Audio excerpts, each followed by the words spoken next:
Hello viewers, this is Suman Dutta. তো আজকে present হলাম ত্রিপুরা এসটিজিটি এক্সামের জন্য নতুন একটা টপিক নিয়ে। সেই টপিকটা থাকছে জিওগ্রাফি থেকে গ্রহরূপে পৃথিবী। তো আমরা গ্রহরূপে পৃথিবী কেন পড়ব, ডিসকাস কেন পড়ব, আমরা এখান থেকে এক কথা উত্তর পড়লেই পারি। তো অনেকের প্রশ্ন, তো ডিসকাস কেন পড়ব? ডিসকাস পড়লে হয়তোবা এক দুইটা প্রশ্ন বাড়তে পারে। জানি না কার কীরকম চিন্তাভাবনা, কিন্তু আমি সাজেস্ট করব সবাইকে যে অবশ্যই টেক্সট পড়ো। সূর্য আমাদের অতি পরিচয় একটা নক্ষত্র। পৃথিবীকে নিয়ে সৌরজগতে মোট ৮টি গ্রহ আছে এবং তাদের বিভিন্ন উপগ্রহ, ধূমকেতু, উল্কা আরও অনেক ছোট ছোট জ্যোতিষ্ক আছে। যেমন গ্রহাণু। গ্রহাণু কি? পরীক্ষার মধ্যে যদি আসে যে গ্রহাণু কি, একটা জ্যোতিষ্ক। তো সূর্যের চারদিকে প্রদক্ষিণ করে। সূর্যসহ এইসব গ্রহ, উপগ্রহ, ধূমকেতু, উল্কা এবং অন্যান্য জ্যোতিষ্ক যারা একসঙ্গে থাকে তাদেরকে কী বলা হয়? সৌরজগৎ। তার আরেকটার নাম হলো সৌর পরিবার। তার আরেকটার নাম ইংলিশে কি বলে? সোলার সিস্টেম অথবা সোলার ফ্যামিলি। তো জ্যোতিষ্ক আমরা কাকে বলবো? হেভেনলি বডি কাকে বলবো? বাংলায় আসতে পারে যে হেভেনলি বডি কাদের বলা হয়? সূর্য, চাঁদ এবং অন্যান্য কম উজ্জ্বল, বেশি উজ্জ্বল যেই সব আলোকিত বিন্দু আকাশের গায়ে দেখা যায় সেগুলিকে সাধারণতভাবে কি বলে? জ্যোতিষ্ক বলে বা হেভেনলি বডি বলে।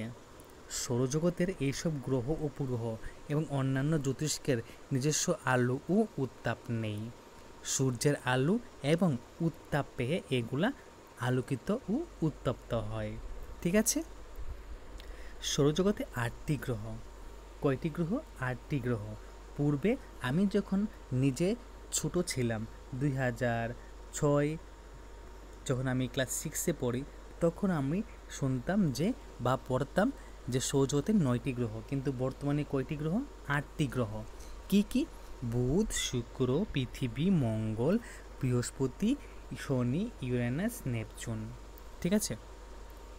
তো প্রত্যেকটি কিন্তু এখন অনেকগুলো উপগ্রহ আছে। ঠিক আছে? একমাত্র পৃথিবী, অ্যাকসেপ্ট পৃথিবী, পৃথিবীর একটি উপগ্রহ কি? চাঁদ। তো প্রত্যেকটি কিন্তু আলাদা আলাদা উপগ্রহ আছে। সেই উপগ্রহ সম্পর্কে আমি আলাদা একটা ভিডিও বানাবো। ইনফ্যাক্ট আজকেই তোমাদের সাথে শেয়ার করবো যে বুধের কয়টা উপগ্রহ আছে, শুক্রের কয়টা উপগ্রহ আছে, মঙ্গলে কয়টা উপগ্রহ আছে। ঠিক আছে? তো এর মধ্যে পৃথিবী সৌরজগতের একমাত্র গ্রহ যার কি আছে, যার মধ্যে প্রাণের অস্তিত্ব আছে, যার মধ্যে উদ্ভিদ প্রাণী বসবাস করে, যার মধ্যে মানুষ বসবাস করে। ঠিক আছে? তো এই 8টি গ্রহ, মানে এই 8টি গ্রহ কেন ইম্পর্টেন্ট? এই 8টি গ্রহ ইম্পর্টেন্ট মানে তাদেরকে গ্রহের লিস্টে রাখা হয়েছে। ওদের মানে এই যে 8টি গ্রহ আছে তাদেরকে গ্রহ লিস্টে কে রাখে? International astronomical union. এই যে ইউনিয়নটা আছে, ইন্টারন্যাশনাল অ্যাস্ট্রোনমিক্যাল ইউনিয়ন, এইটাই গ্রহদেরকে গ্রহের আন্ডারে রাখে। তো তার মধ্যে প্লুটোর মধ্যে গ্রহ বলতে যাকে আমরা বুঝি, প্লুটোর মধ্যে সেই কোয়ালিটি নেই। তার জন্য প্লুটোকে 2006 সালে 24শে আগস্ট বাদ দেওয়া হয়েছে। ঠিক আছে? 2006 সালে 24শে আগস্ট বাদ দেওয়া হয়েছে প্লুটোকে। ঠিক আছে? তো প্লুটোকে বর্তমানে আমরা কীভাবে চিনি? প্লুটোকে বর্তমানে আমরা বামন গ্রহ ভেবে চিনি বা ড্রপ প্ল্যানেট বলতে আমরা চিনি প্লুটোকে। ওকে? তো এই যে প্লুটো, কিন্তু আমরা জানতাম যে মানে একটা গ্রহ ছিল, সে কি হয়েছে এখন? সে হচ্ছে বামন গ্রহ। কারণ কি? ইন্টারন্যাশনাল অ্যাস্ট্রোনমিক্যাল ইউনিয়ন এর অধিবেশনে প্লুটোকে বামন গ্রহ বলা হয়েছে, কারণ সে গ্রহের মধ্যে যেরকম কোয়ালিটি থাকা দরকার তার মধ্যে নেই।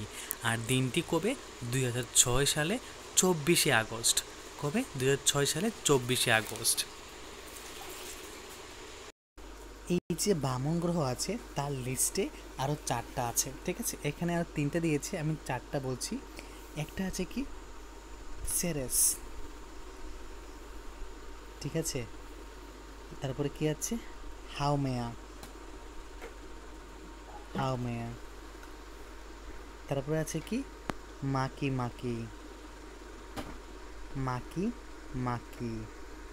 ঠিক আছে? নামগুলো লিখে রাখো। স্যারেস হাউমে মাকি মাকি, আরেকটা ছিল কি ঠিক আছে, আরেকটা আমি তোমাদেরকে কমেন্ট বক্সে কমেন্ট করে বলে দিব, ঠিক আছে? তোমরা একটু কমেন্ট বক্সটা চেক করে নেবে।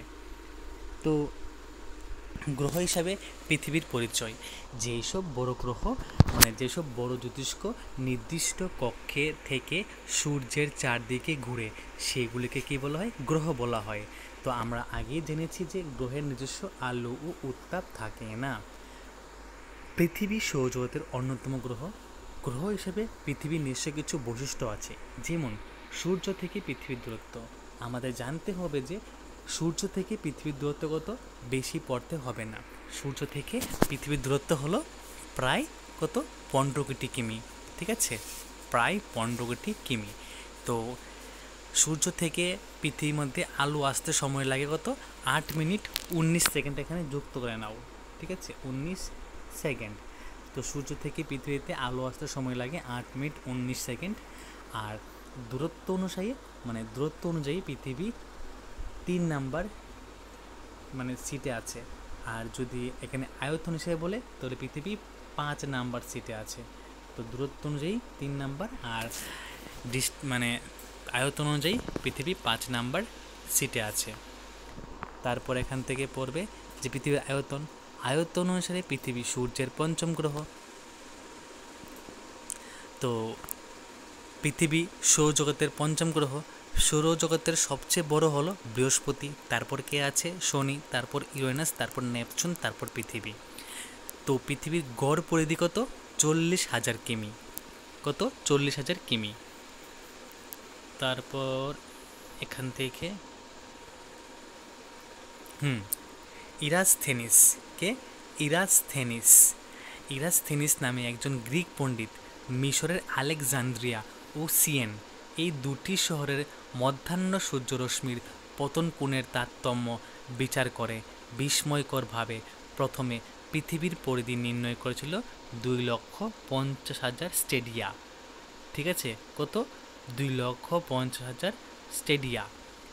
এক স্টেডিয়া কত? 185 মিটার বা 43,250 কিমি। তো আমরা কত জানি? আমরা জানি 40,000 কিমি, ঠিক আছে? তো প্রায় সেমই ছিল। তো এই পরিমাপ পৃথিবীর প্রকৃতি পরিধির প্রায় সমান। ভূপৃষ্ঠের ক্ষেত্রফল বা আয়তন প্রায় 51,66,000 বর্গ কিমি। তো পৃথিবীর যে ভূপৃষ্ঠ আছে সেক্ষেত্রে ক্ষেত্রফল কত বা আয়তন কত? 51,66,000 বর্গ কিমি। পৃথিবীর ভর বা ওজন। পৃথিবীর আনুমানিক ওজন প্রায় 5,976 গুণ 10 পাওয়ার কত? 18 মেট্রিক টন। 5,976 গুণ 10 পাওয়ার 18 মেট্রিক টন বা 5,976 million million million metric ton. তো আমাদের জানতে হবে যে 10 লক্ষ হলো 1 মিলিয়ন, আর 10 মিলিয়ন হলো 1 কোটি। পৃথিবীর প্রকৃত আকৃতি। তো পৃথিবীর প্রকৃত আকৃতি সম্পূর্ণ গোল নয়, প্রায় গোলাকার, কারণ ওর দুইটা ভাগ আছে, একটা নিরক্ষীয় তল আর একটা কি? মরু অঞ্চল। তো নিরক্ষীয় অঞ্চলে কি আছে? পৃথিবী একটু স্ফীত আছে, আর মরু অঞ্চলে একটু চাপা আছে।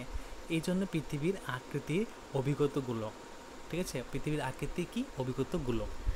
তো পৃথিবী আকৃতি কীরকম? অভিগত গোলক।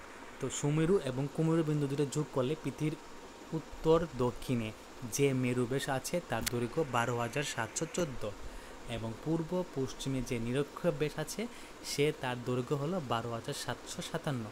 মাত্র 43 কিমির জন্য পৃথিবী সম্পূর্ণ গোল না হয়ে অভিগত গোলক হয়ে গেছে। ঠিক আছে? তো পৃথিবীর আকৃতি নিখুঁত গোল না হয়ে অভিগত গোলাকার হলো কেন?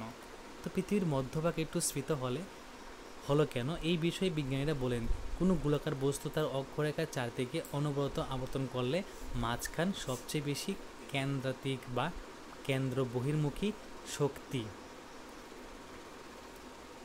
উৎপন্ন হয়। পৃথিবী অনবরত আবর্তন করে চলছে, এর জন্য তরল থেকে প্রথমে নরম এবং নরম থেকে পরে কঠিন হওয়ার সময় পৃথিবীর নিরক্ষীয় অঞ্চল সামান্য স্ফীত হয়ে যায়। আবর্তনের ফলে পৃথিবীর মধ্যভাগ কীভাবে স্ফীত হয়েছে ছোট্ট একটা পরীক্ষা করলে বোঝা যাবে। ঠিক আছে? তো খানিকটা নরম কাদার ডোলা মানে কাদা একটু গোল করে তার মধ্যে বড় একটা কাঠি দিয়ে কাঠিটিকে খুব জোরে জোরে ঘোরালে দেখা যাবে কাদাটি ছিটকে এসে জমাই পড়েছে। এবার ঘোরানো বন্ধ করলে দেখা যাবে কাদার মাঝখানটা একটু স্ফীত হয়েছে। কাঠিটি ঘোরানোর ফলে মাঝখানে যে কেন্দ্রাতিক শক্তি সৃষ্টি হয়েছিল তার প্রমাণ ওই মাঝখান থেকেই কাদা ছিটকে এসে জামাই পড়েছে। তাই মধ্যবর্তী অঞ্চল সামান্য স্ফীত থাকে।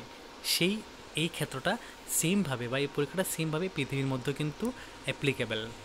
পৃথিবীর প্রকৃত আকৃতি পৃথিবীর মতন। তো আমরা কি জানি যে পৃথিবীর আকৃতি কীরকম? অভিগত গোলক, ঠিক আছে, কারণ তার মেরু অঞ্চল সামান্য চাপা এবং নিরক্ষ অঞ্চল সামান্য স্ফীত, তার জন্য। তো পৃথিবীর অভিগত গোলাকার রূপ কিন্তু আমাদের কাছে পরিচিত কোনো বস্তুর সঙ্গে মিলে না, যেহেতু মিলে না, ঠিক আছে, এতটুকু লাইন পড়ার কোনো প্রয়োজন নেই। যেহেতু পৃথিবীর সাথে কারোর গোলাকৃতি মিলে না, তাই পৃথিবীর আকৃতি কীরকম? পৃথিবীর আকৃতি পৃথিবীর মতন, বা যাকে আমরা চিনি জিওডের মতন, ঠিক আছে, বা অভিগত গোলক। ওকে, পৃথিবীর গতি দুইটা আছে, একটা আহ্নিক গতি, একটা বার্ষিক গতি। তো আহ্নিক গতি বার্ষিক গতি সম্পর্কে আমরা পরবর্তী অধ্যায়ে পড়ব। পৃথিবীর একমাত্র উপগ্রহের নাম কি? চাঁদ। তো আকারে পৃথিবীর তুলনায় চাঁদ অনেক ছোট, প্রায় 50/1 চাঁদের ব্যাস মাত্র 3476 কিমি। কত? 3476 কিমি।